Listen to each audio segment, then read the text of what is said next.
లేనిది మరొకటి లేనిదన్నమాట. దేవుడికి మరొక వ్యక్తి లేడు, అలాంటి వాడు మరొకటి లేడు. కాబట్టి ఆయన ఎక్స్క్లూజివ్, ఆయనకు ఆయనే సాటి, ఆయన లాంటి వాడు మరొకటి లేడు. కాబట్టి ఆయన లాంటి గొప్పతనం, ఆయన లాంటి వైభవం, ఆయన లాంటి మహిమ, ఆయన లాంటి ఔన్నత్యం ఎవ్వరికీ లేదు. కాబట్టి ఆయనలాగా మరొకరిని నేను ఆరాధించకూడదు, ఆయనలాగా మరొకరిని నేను పూజించకూడదు, ఆయనలాగా మరొకరిని నేను ప్రేమించకూడదు. అలా చేస్తే అది విగ్రహారాధన అవుతుంది. అది మనం అర్థం చేసుకోవాల్సింది. అందుకనే దేవుడు చాలా రోషంగా ఉంటాడు. తన మహిమను ఇంకొకరితో పంచుకోలేని వాడని యెషయా ద్వారా పలికిస్తాడు ఆయన. ఓకే, ఎందుకు బైబిల్లో విగ్రహారాధన తీవ్రమైన పాపంగా ఎంచబడింది? అదే ఇప్పుడు నేను అదే చెప్తున్నాను. దేవుడు అద్వితీయుడు కాబట్టి, తన లాంటి వాడు మరొకడు లేడు కాబట్టి. ఇప్పుడు మనము ఎవరైనా మన కాలేజీలో మాట్లాడుతున్నాం అనుకోండి, యాజ్ ఎ స్టూడెంట్ మనం ఏమంటారంటే మై ఫెలో స్టూడెంట్స్ అని మాట్లాడతాం. లేకపోతే భార్య బాధితుల సంఘంలో ఒక భర్త మాట్లాడుతున్నాడు అనుకోండి, నా తోటి బాధిత భర్తలారా అని మాట్లాడితే, లేదా ఒక మేయర్ మాట్లాడుతున్నాడు అనుకోండి ఒక పెద్ద సిటీలో, మై ఫెలో సిటిజన్స్, నా తోటి పౌరులారా అని మాట్లాడతాడు. లేకపోతే ఒక ప్రైమ్ మినిస్టర్ పార్లమెంట్లో మాట్లాడుతుంటే మై ఫెలో పార్లమెంటేరియన్స్ అని మాట్లాడతాడు. కానీ దేవుడు మైక్ పుచ్చుకొని మాట్లాడాలంటే మై ఫెలో గాడ్స్ అని మాట్లాడలేడు. ఎందుకంటే there is none beside him, ఆయన పక్కన ఎవరు లేరు, ఆయనకు ఆయనే సాటి. అంచేత ఆ రోషము, దేవుడికి తన పట్ల ఉన్న రోషం అనేది అది సమంజసమైన రోషం. అది ఖచ్చితంగా ఉండవలసిన హేతుబద్ధమైన సమంజసమైనటువంటి రోషం అది. అందుచేతనే తనకు రావాల్సినటువంటి అటెన్షన్, తనకు రావాల్సినటువంటి గౌరవం, తనకు రావాల్సిన మహిమ, గొప్పతనం మరొకరికి చెందితే ఆయన తాళలేడు. అది ఎందుకంటే అది ఆయన మాత్రమే తగినవాడు, ఆయన మాత్రమే ఆరాధనకు యోగ్యుడు కాబట్టి. ఓకే, విగ్రహారాధనకు ఆరాధనకు వ్యత్యాసం ఏంటి? విగ్రహారాధన ఏం చేస్తుంది అని అంటే అది ఊహలో నుంచి పుట్టుకొచ్చింది. అంటే ఆ ఊహకు ఆధారం ఉండదు. అంటే నాకు ఏది తోస్తే అది నేను విగ్రహం చేసుకుంటాను. లేకపోతే నా ఇంట్రెస్ట్లోంచో, నా డిజైర్లోంచో, నా కోరికల్లోంచో పుట్టుకొచ్చింది. నాకేదో నచ్చుతుంది, ఆ నచ్చిన దాన్ని నేను విపరీతంగా ఇష్టపడడం మొదలు పెడతాను, అక్కడ ఒక విగ్రహం పుడుతుంది. లేకపోతే నాకేదో ఒక ఐడియా వస్తుంది, ఆ ఐడియాని నేను దానికి ఒక రూపాన్ని ఇచ్చుకుంటాను, అక్కడ ఒక విగ్రహం పుడుతుంది. అందుకనే ఈరోజు చెట్టుని, పుట్టని, జంతువుని దేన్ని వదలకుండా వీలైతే అసలు ఈ ప్రపంచంలో లేనటువంటి కొన్ని జీవులను కూడా తయారు చేశాం. అంటే ఇటుపక్క జంతువు, అటుపక్క మానవుడు కలిపినటువంటి ఒక రూపం. ఇట్లా రకరకాల రూపాలు లేవు అసలు, అలాంటి రూపాలే లేవు అసలు, అలాంటి అస్తిత్వంలో అసలు ఉనికిలో లేవు. అయినా కూడా నా ఇమాజినేషన్, ప్యూర్ ఇమాజినేషన్, కేవలం ఊహతోటి, దేవుడు మనకిచ్చిన ఊహాపటిమతోటి దేవునికే వ్యతిరేకమైనటువంటి విగ్రహాలని నేను సృజించుకున్నాను. విగ్రహారాధన అలా పుడుతుంది, నా ఇష్టం నుంచి, నా కోరికల నుంచి, నా ఊహలోంచి పుట్టుకొచ్చేది విగ్రహం. కానీ ఆరాధన అలా పుట్టదు. ఆరాధనకి ముందు దేవుని ప్రత్యక్షత ఉంటుంది. Revolution precedes worship always. Abraham దేవుణ్ణి మొక్కక ముందు, నిజానికి ఆరాధన అనే మాట ఆదికాండం 22వ అధ్యాయం 5వ వచనంలో మొట్టమొదటిసారి వాడినటువంటి మాట. బైబిల్లో మొట్టమొదటిసారి ఆరాధన గురించినటువంటి పదం ఎక్కడ వాడారంటే ఆదికాండం 22వ అధ్యాయం 5వ వచనంలో వాడారు. అది కూడా ఏ కాంటెక్స్ట్ లో వాడారంటే ఇస్సాకును బలిచ్చే కాంటెక్స్ట్ లో వాడారు. నేను పైకి వెళ్ళి దేవునికి మొక్కి వచ్చేదను అని చెప్తాడు అన్నమాట తన సేవకులతో. అక్కడ మాత్రమే ఆ మొక్కి అనే మాట మొదటిసారి వాడడం జరిగింది. సో కాబట్టి మనం ఎటిమాలజీ, వ్యుత్పత్తార్థంలోకి, అది పుట్టినటువంటి స్థానంలోకి వెళ్ళి, ఆరిజిన్లోకి వెళ్ళి ఆలోచన చేస్తే ఆరాధన ఎప్పుడు కూడా విగ్రహారాధనకు వ్యతిరేకంగా ఉంటుంది అని మనకు అర్థమవుతుంది. ఆ మాట అబ్రహాము చెప్పే నాటికి, సమయానికి అబ్రహాము గుండెల్లో ఈ కొడుకు విగ్రహంగా ఉన్నాడు. ఆ కత్తి ఎత్తే సమయానికి అబ్రహాము ఏం చేశాడంటే తన కొడుకుని చంపేసుకున్నాడు. ఏ తండ్రి అయినా తన కొడుకుని చంపక మునుపు గుండెల్లో కొడుకుని చంపుకుంటాడు, లేకపోతే బయట చంపలేడు కొడుకుని. అందుకని మనం చాలాసార్లు కొడుకులు తండ్రికి వ్యతిరేకంగా దుర్మార్గంగా ప్రవర్తించినప్పుడు తండ్రులు చెప్తా ఉంటారు, నువ్వు చచ్చావనుకున్నాను రా నేను, నువ్వు లేవు ఇంకా నాకు. అంటే మనసును చంపుకుంటే తప్ప బయట కొడుకుని చంపడం సాధ్యమైన పని కాదు. అబ్రహాము మనసులో కొడుకుని చంపిన తర్వాతనే కత్తెత్తాడు. చాలు దేవుడికి అది. సో ఆ ఆరాధన అనే మాట మొట్టమొదటిసారి బైబిల్లో ఆదికాండం 22:5 వాడినప్పుడు కూడా కాంటెక్స్ట్ ఏంటంటే విగ్రహారాధనకు ఒక కాంట్రాస్ట్ గా, ఒక వ్యతిరేకంగా నిలబడినటువంటి పరిస్థితి మనకి అక్కడ కనబడుతుంది. సో ఆరాధన, దేవుడు ఏదైతే తన గురించి తాను ప్రత్యక్షం చేశాడో, ఆయన్ను తెలుసుకొని ఆయన రూపాన్ని చూసి ఫ్యాసినేట్ అయి మంత్రముగ్ధులమై ఆయన ముగ్ధ మనోహర రూపాన్ని చూసి ఎంతగానో నేను ఇన్స్పైర్ అయిపోయిన తర్వాత ఆయన ముందు అప్రయత్నంగా నేను ప్రాణమిల్లేది ఆరాధన. విగ్రహారాధన అలా ఉండదు. నా సొంతగా నేను సృష్టించుకున్నటువంటి నా ఊహలకు, నా కోరికలకు, నా ఆశలకు అనుగుణంగా ఏర్పరచుకున్నటువంటి బొమ్మలు, విషయాలు, వస్తువులు, మనుషులే తప్ప దానికి ఆ గొప్పతనం ఉండదు. సో ఆరాధన రెవల్యూషన్ లోంచి పుట్టుకొస్తుంది. దేవుని యొక్క ప్రత్యక్షత నుంచి ఇన్స్పైర్ అయి పుట్టుకొచ్చేది ఆరాధన. విగ్రహారాధన నాలోంచి ఇన్స్పైర్ అయి బయటికి వెళ్ళేది విగ్రహారాధన. విగ్రహారాధనలో సృజింపబడినటువంటి వస్తువులు, విషయాలు, మనుషులు, వ్యక్తులు నా మనసులో నిండుకొని ఉంటారు. ఆరాధనలో మనల్ని అందరినీ సృజించిన సృష్టికర్తతో మనసు నిండుకొని ఉంటుంది. అది ఆరాధనకి విగ్రహారాధనకి ఉన్న డిఫరెన్స్. విగ్రహారాధన నన్ను తక్కువ వాడినిగా చేస్తుంది. ఎందుకంటే నేను దేన్నైతే ఆరాధిస్తానో దాన్ని ఇమిటేట్ చేస్తాను. సచిన్ టెండూల్కర్ ని ఆరాధించేటువంటి అభిమానులు సచిన్ టెండూల్కర్ లాగా ప్రవర్తించడానికి, ఆయనలాగా కావడానికి ప్రయత్నం చేస్తుంటారు. చిరంజీవిని ఆరాధించేటువంటి ఆయన అభిమానులు ఆయన లాంటి హెయిర్ స్టైల్లు, ఆయన లాంటి నడక, ఆయన లాంటి డైలాగ్ డెలివరీ చేయడానికి ప్రయత్నం చేస్తూ ఉంటారు. ఆరాధనలో ఉన్నటువంటి స్వభావం ఇది. ఏమిటంటే ఎవరైతే దేన్నైతే ఆరాధిస్తున్నారో అతన్ని, ఆమెను ఇమిటేట్ చేయడానికి ప్రయత్నం చేస్తుంటాడు ఆరాధకుడు ఎప్పుడు కూడా. సో దేవుణ్ణి నేను ఆరాధిస్తే నేను దేవునిలాగా మారడానికి అవకాశం ఉంటుంది. చూసారా, నేను విగ్రహాన్ని ఆరాధిస్తే నేను విగ్రహాన్నిలాగా మారిపోవడానికి అవకాశం ఉంటుంది. అందుకని కీర్తనలో కీర్తనకారుడు ఏమంటాడంటే, విగ్రహములను చేయువారును వాటిని పూజించేవారును వాటి వలె ఉందురు అంటాడు. విగ్రహమును చేయువారును వాటిని పూజించేవారును వాటి వలె ఉందురు అంటాడు. సో కాబట్టి నేను జంతువుని ఆరాధించాను అనుకోండి, జంతువు స్థాయికి దిగిపోతాను. నేను ఒక నిర్జీవమైనటువంటి భౌతికమైన వస్తువుని ఆరాధించాను అనుకోండి, నేను దాని స్థాయికి దిగిపోతాను. అందుకనే చూడండి, మన దేశంలో చంద్రుణ్ణి ఆరాధించుకుంటూ చంద్రుణ్ణి విగ్రహంగా చేసుకున్నారు, చంద్రమండలం మీదకి వెళ్ళలేకపోయారు. అమెరికా వాడు చంద్రుణ్ణి ఆరాధించలేదు, దాన్ని విగ్రహం చేసుకోలేదు, కాబట్టి చంద్రమండలం మీదకి ముందు వెళ్ళాడు. వెళ్ళి అక్కడ బైబిల్ ఓపెన్ చేసి ఆదికాండం 1వ అధ్యాయం చదవడం జరిగింది అక్కడ నీల్ ఆర్మ్స్ట్రాంగ్ ఆ రోజున. ఎందుకు మనం వెళ్ళలేకపోయాం? వాళ్ళకంటే చాలా తెలియగలిగిన వాళ్ళం మనం. అయినా కూడా మనం ఎందుకు వెళ్ళలేకపోయామంటే చంద్రుడిని చూసి మొక్కడం మొదలు పెట్టాం. ఎప్పుడైతే నేను ఒక దాన్ని ఆరాధిస్తానో దానికి దాసుడిని అయిపోతాను. కాబట్టి దానికంటే ఎక్కువ నేను ఎదగలేను. అదే నేను దేవుణ్ణి, నన్ను సృజించిన వాడిని నేను ఆరాధన చేస్తే, నేను ఆయనకు దాసుడిని అయితే ఆయనలాగా మారిపోవడానికి, ఆయన స్థాయికి నేను ఎదగడానికి నాకు అవకాశం ఉంటుంది. సో ఆరాధన ఆరోగ్యవంతమైంది, విగ్రహారాధన అనారోగ్యకరమైనది. ఆరాధన నా యొక్క ఆత్మగౌరవాన్ని ఇనుమడింపచేస్తుంది, పెంపొందింపచేస్తుంది. విగ్రహారాధన నా ఆత్మగౌరవాన్ని ఇంకా తగ్గింపజేస్తుంది. ఇంత వ్యత్యాసం ఉంది ఆరాధనకి విగ్రహారాధనకి. విగ్రహారాధన కేవలం భౌతికమైనదా, లేకపోతే ఆధ్యాత్మికమైనదా, లేకపోతే మానసికమైనదా, ఏంటి విగ్రహారాధన? అసలు దాని ఆరిజిన్స్ లోకి వెళ్ళి చూస్తే అది మానసికమైన స్థితి నుంచి పుట్టింది. ఎందుకంటే మనం రోమాపత్రిక జాగ్రత్తగా చదివితే, రోమాపత్రికలో 1వ అధ్యాయంలో అసలు విగ్రహారాధన ఎలా పుట్టిందో దాని మూలాల గురించి పౌలు మాట్లాడతాడు. 1వ అధ్యాయం 18వ వచనం నుంచి మనం చివరి దాకా చదివితే విగ్రహారాధనకు సంబంధించిన అనేకమైన సత్యాలు, దాని యొక్క హిస్టరీ, దాని ఆరిజిన్ మనకు బయటకు వస్తుంది. చాలా మంది ఏమనుకుంటారంటే దేవుడు ఎవడో తెలియదు కాబట్టి అందుకని ఒక ఊహా చిత్రం పెట్టుకున్నాము కాన్సన్ట్రేషన్ కోసం అని చెప్తారు చాలా మంది. కానీ అది వాస్తవం కాదు. బైబిల్ చెప్తున్నటువంటి విషయం ఏమిటంటే, విగ్రహారాధన ఎక్కడ పుడుతుందంటే దేవుడు ఎవరో తెలిసిన తర్వాత ఆయన్ని కాదనుకోవడం దగ్గర నుంచి పుట్టింది విగ్రహారాధన.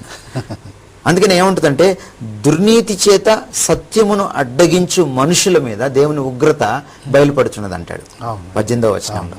ఆ తర్వాత ఏమంటే, వాళ్ళు దేవునిని ఎరిగియు దేవునిని దేవునిగా మహింపరచలేదు అంటాడు 21వ వచనంలో.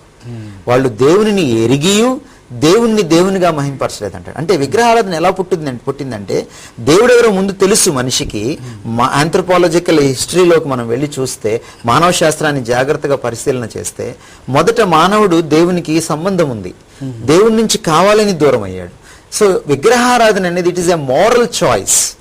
ఒక నైతికంగా మానవుడు తన ఇష్టం వచ్చినట్టుగా జీవించడానికి కోసము తన స్వేచ్ఛతోటి స్వచ్ఛందంగా నువ్వు నాకొద్దు, నీ చెప్పు చేతుల్లో నేనుంటే నేను ఎంజాయ్ చేయలేను, నేను అనుకున్న పాపాన్ని చేయలేను, నేను అనుకున్నటువంటి వాటిని ఎంజాయ్ చేయలేను అని చెప్పి దేవుణ్ణి కావాలని తృణీకరించి వచ్చినటువంటి పరిస్థితి నుంచి విగ్రహారాధన పుట్టుకొచ్చింది.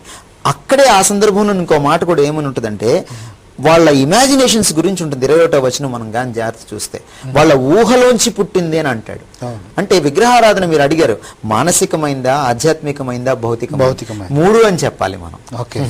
అది మానసికమైన ఊహలోంచి పుడుతుంది, చూసారా, అది నైతికమైందని కూడా చెప్పాలి. ఎందుకంటే నైతికంగా ఒక చాయిస్ చేసుకున్నాడు మానవుడు. నేను నైతికంగా విశృంఖలంగా జీవించాలంటే, నేను నైతికంగా నా ఇష్టం వచ్చినట్టుగా జీవించాలి అంటే హద్దులు చెరిపేయాలి. ఆ హద్దులు గీసిన వాడు దేవుడే కాబట్టి దేవుణ్ణే తృణీకరించాలి. సో కాబట్టి విగ్రహారాధన నైతిక పరమైనటువంటి పాపం మొదట.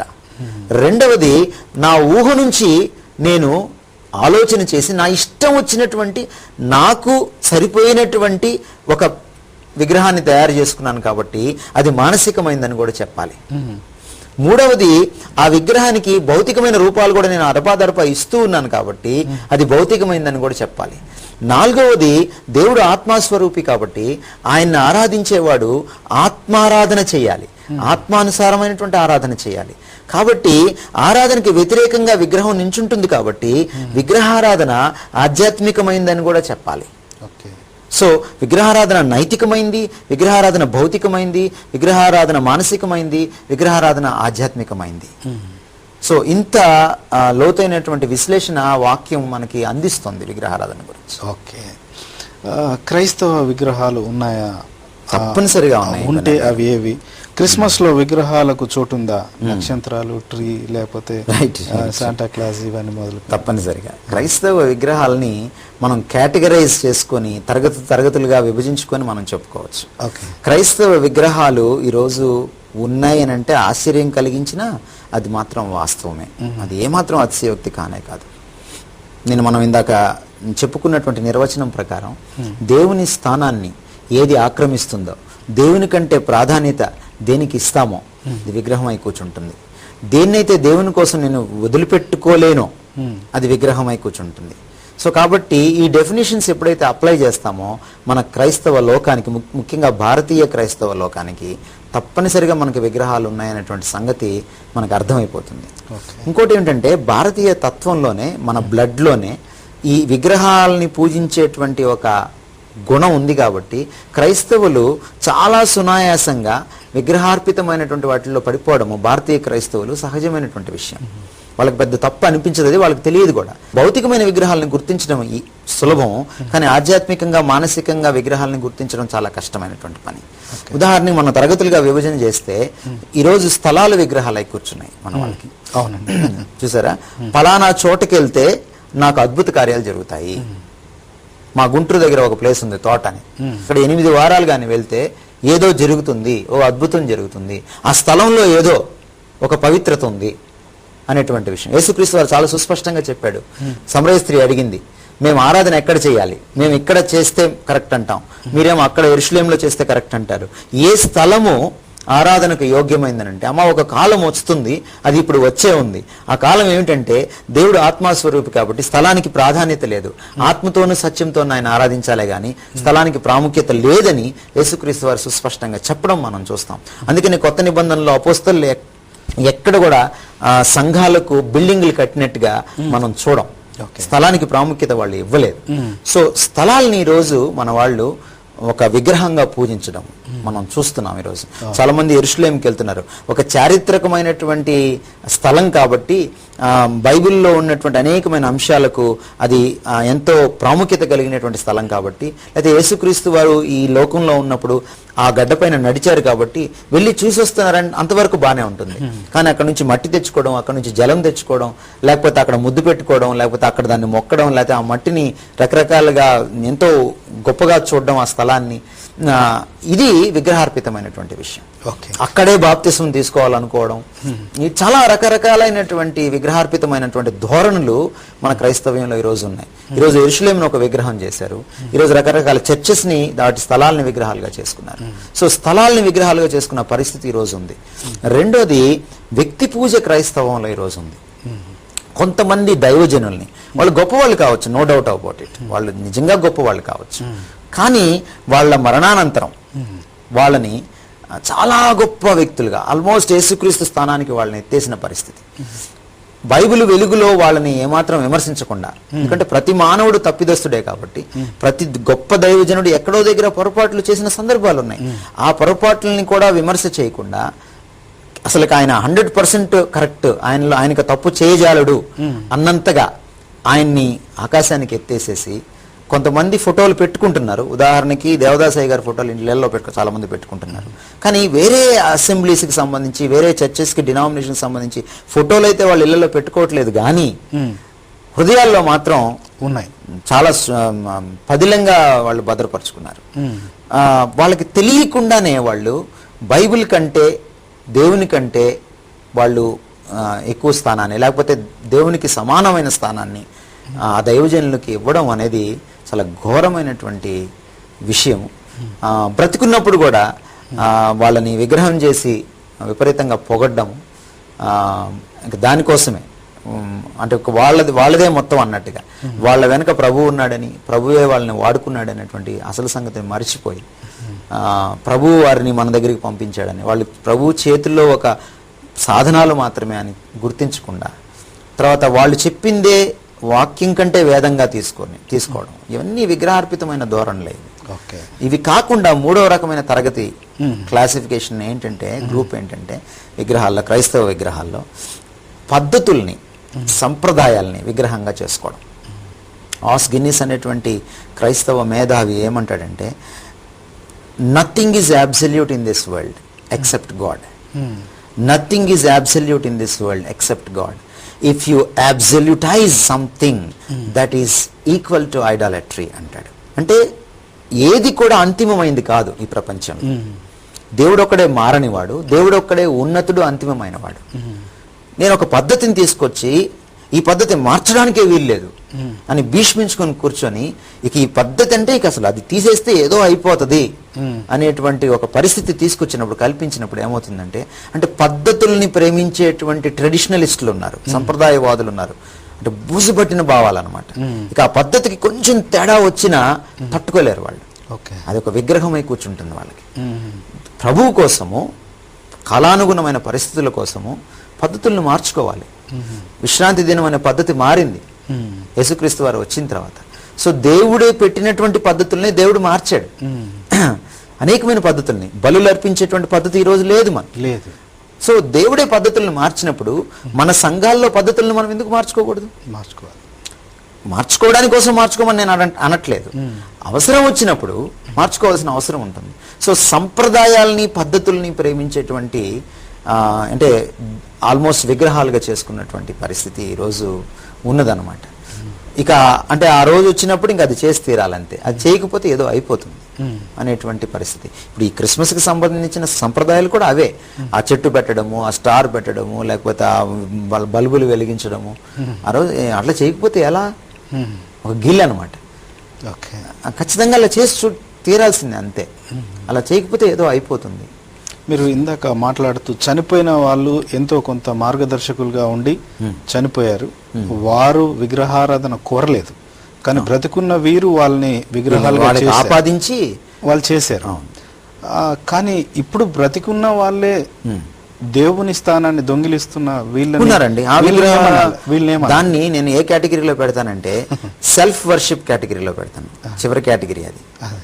సెల్ఫ్ వర్షిప్ అంటే ఎప్పుడైతే విగ్రహాలు, ఈ రకరకాల విగ్రహాలలో ఇదొక విగ్రహం అంటే నాకే సమస్తం చెందాలి, అందరూ నన్ను చూడాలి, అందరూ నన్ను గౌరవించాలి, నాకు కీర్తి ప్రతిష్టలు కలగాలి.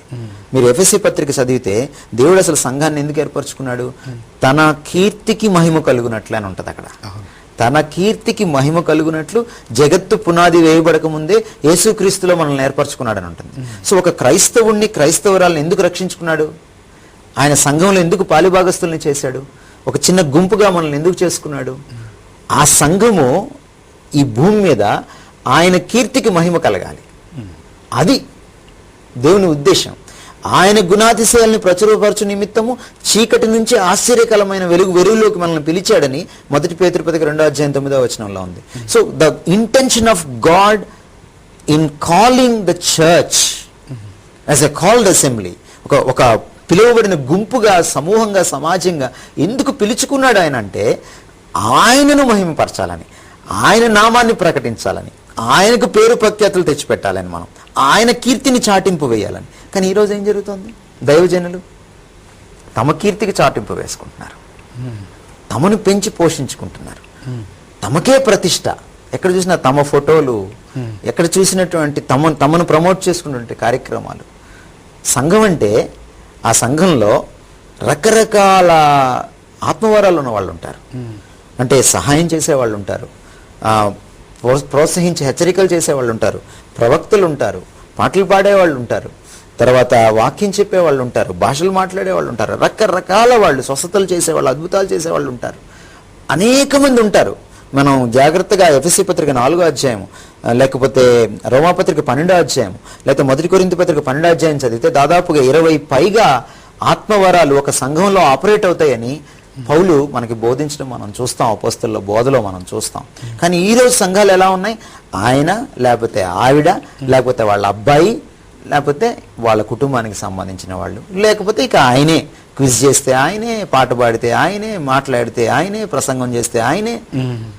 One man show. అది దేవుని పరిచర్య కాదు. New testament pattern of church కానే కాదు అది. నాకు తెలిసి ఏ అపోస్తలు కూడా వాళ్ళ కొడుకులు వారసులు కాదు.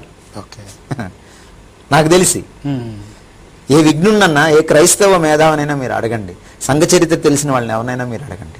Either in the Bible or in the Christian traditions there is no evidence where Peter or Paul or James or anybody made their sons and daughters as successors of them. But ఈరోజు ఎందుకు జరుగుతుంది అలాగా? కుటుంబ పరిచర్యలు జరుగుతున్నాయి ఈరోజు. ఇది చాలా ఘోరమైన విషయం. సో సెల్ఫ్ వర్షిప్ అన్నమాట ఇది. సెల్ఫ్ వర్షిప్, నేను, నా కుటుంబం. ఆ రోజు యెహోషువ ఏమన్నాడంటే, నేను నా ఇంటి వారిని యెహోవాను సేవించదు అని అన్నాడు ఆ రోజున. ఈరోజు మన వాళ్ళు ఏమంటున్నారంటే, నేను నా ఇంటి వారిని సేవించబడేదము అని అంటున్నారు. సేవించబడేది అది అట్లా మారిపోయింది. విగ్రహం, అది విగ్రహం. విగ్రహారాధనతో లేకపోతే విగ్రహారాధన యొక్క దుష్ఫలితాలు ఏంటండి? చెప్పాను కదా సార్, ఇందాక మనము అనుకోకుండానే మనం చూసాము. ఈ విగ్రహారాధన ఏం చేస్తుందంటే, లేకపోతే అక్కడ ఒకటి దేవుణ్ణి డిగ్రేడ్ చేస్తుందండి. First thing. ఓకే, మనం ఇందాక రోమాపత్రిక 1వ అధ్యాయం 21వ వచనంలో ఆ మాటలు ఏముందంటే, they glorified him not as God. వాళ్ళు దేవునిగా మహిమపరచలేదు. సో విగ్రహారాధన చేసే మొట్టమొదటి దౌర్భాగ్యకరమైన విషయం ఏమిటంటే, అది దేవుణ్ణి అవమానపరుస్తుంది. ఆరాధన దేవుణ్ణి గౌరవిస్తుంది, విగ్రహారాధన దేవుణ్ణి అవమానపరుస్తుంది. అయితే అక్కడికి ఆగిపోదు విషయం. మనం రోమాపత్రిక 24వ వచనం తర్వాతి భాగాన్ని మనం 31 వరకు చదివితే, విగ్రహారాధన ఏం చేస్తుందంటే మనిషిని కూడా దిగజార్చేస్తుంది. ఎప్పుడైతే నేను దేవుణ్ణి ఆరాధించానో దేవునిలాగా మారుతాను, కాబట్టి దేవుని స్థానానికి ఎదగడానికి అవకాశం ఉంటుంది, దేవునిలాగా మారడానికి అవకాశం ఉంటుంది. చూసారా? కానీ ఎప్పుడైతే నేను విగ్రహాన్ని, నాకంటే తక్కువైన దాన్ని, నాకంటే తక్కువైన జంతువునో, లేకపోతే నాకంటే తక్కువైన వస్తువునో, నాకంటే తక్కువైన ఒక ప్రకృతినో, లేకపోతే నాలాంటి వాడైనటువంటి మరొక వ్యక్తినో నేను ఎప్పుడైతే పూజిస్తానో, నేను వాడి స్థాయికి దిగిపోతాను, దాని స్థాయికి దిగిపోతాను. So it not only dishonours God, but it also degrades the human being. విగ్రహారాధన దేవుణ్ణి అగౌరవపరచడమే కాదు, మనిషి ఆత్మగౌరవాన్ని కూడా కించపరుస్తుంది. నాకంటే తక్కువ దాన్ని నేను పూజించి దానికి దాసోహం అయిపోతాను. అందుకని మనిషి నైతికంగా దిగజారిపోతాడు. మీరు చూడండి జాగ్రత్తగా కానీ గమనిస్తే 18వ వచనంలో వాళ్ళు దుర్నీతి చేత దేవుని సత్యాన్ని అడ్డగించారు, కావాలని దేవుణ్ణి తృణీకరించారు, దేవునిగా మహింపరచలేదు. అప్పుడు చతుష్పాద జంతువుల్ని, ప్రకృతి సంబంధమైన వాటిని విగ్రహాలుగా చేసుకున్నారు, దేవుని ప్రతిమా స్వరూపాలుగా మార్చారు. ఎప్పుడైతే విగ్రహాలు వచ్చాయో ఆ తర్వాతి కాలంలో ఏం జరిగిందంటే వాళ్ళు భ్రష్ట మనసుకి లోనైపోయారు. నెంబర్ 1. నెంబర్ 2, నైతికంగా దిగజారిపోయారు. దేవద్వేషులు, సజ్జన ద్వేషులు, తల్లిదండ్రులకు అవిధేయులు, నరహంతకులు, లెస్బియన్స్, హోమోసెక్షువల్స్, రకరకాలైనటువంటి వాళ్ళు ఆ విగ్రహారాధన నుంచే పుట్టుకొచ్చారు. సో విగ్రహారాధన దుష్ఫలితాల్లో 3 దుష్ఫలితాలను మనం చూడొచ్చు. 1 దేవుణ్ణి అవమానపరిచేది, 2 మానవుని ఆత్మగౌరవాన్ని కించపరిచేది, 3వది మానవుని నైతికంగా దిగజార్చేసేది. తర్వాత ఇంకో మాట కూడా అక్కడ ఉంది, ఏంటంటే తెలివి గలవాళ్ళుగా ప్రయత్నం చేశారట, కానీ తెలివి లేని వారిగా అయిపోయారంట. వాళ్ళు తెలివి గలవాళ్ళుగా ప్రయత్నం చేసి తెలివి లేని వారిగా వాళ్ళు మారిపోయారంట. అంటే విగ్రహారాధన ఏం చేస్తుందంటే అది మనిషి యొక్క తెలివితేటలను కూడా తగ్గించేస్తుంది. మీరు చూడండి, భారతదేశంలో మీరు జాగ్రత్తగా కానీ గమనిస్తే ఆయుర్వేదం ఇక్కడ ఎంతో పరిడి వెళ్ళింది, వైద్యశాస్త్రంలో ఎంతో పరిశోధనలు జరిగాయి, గణిత శాస్త్రంలో పరిశోధనలు జరిగాయి. గణిత శాస్త్రంలో సున్నాని ప్రపంచానికి అప్పగించింది మనం, ఇచ్చింది మనమే. తర్వాత ఖగోళ శాస్త్రంలో పరిశోధనలు జరిగాయి మనకి ఇక్కడ భారతదేశంలో. తర్వాత ఫిలాసఫీలో ఎంతో పరిశోధనలు జరిగాయి, ఫిలాసఫీ తత్వశాస్త్రంలో ఎంతో పరిశోధనలు జరిగాయి. సత్యాన్ని తెలుసుకోవాలన్న తపన ఎంతో జరిగింది. ఇంత జరిగింది వేదిక పీరియడ్లో. కానీ మనం జాగ్రత్తగా భారతదేశాన్ని గమనిస్తే క్రీస్తు శకం 4వ శతాబ్దం నుంచి భక్తి మూమెంట్ ఎక్కువైంది. క్రీస్తు శకం 4వ శతాబ్దం తర్వాత విగ్రహాలు పరిడవిల్లాయి భారతదేశంలో. భారతదేశం పరిడవిల్లిన తర్వాత ఈ అన్ని ఏరియాస్లో కూడా రీసెర్చ్ ఆగిపోయింది.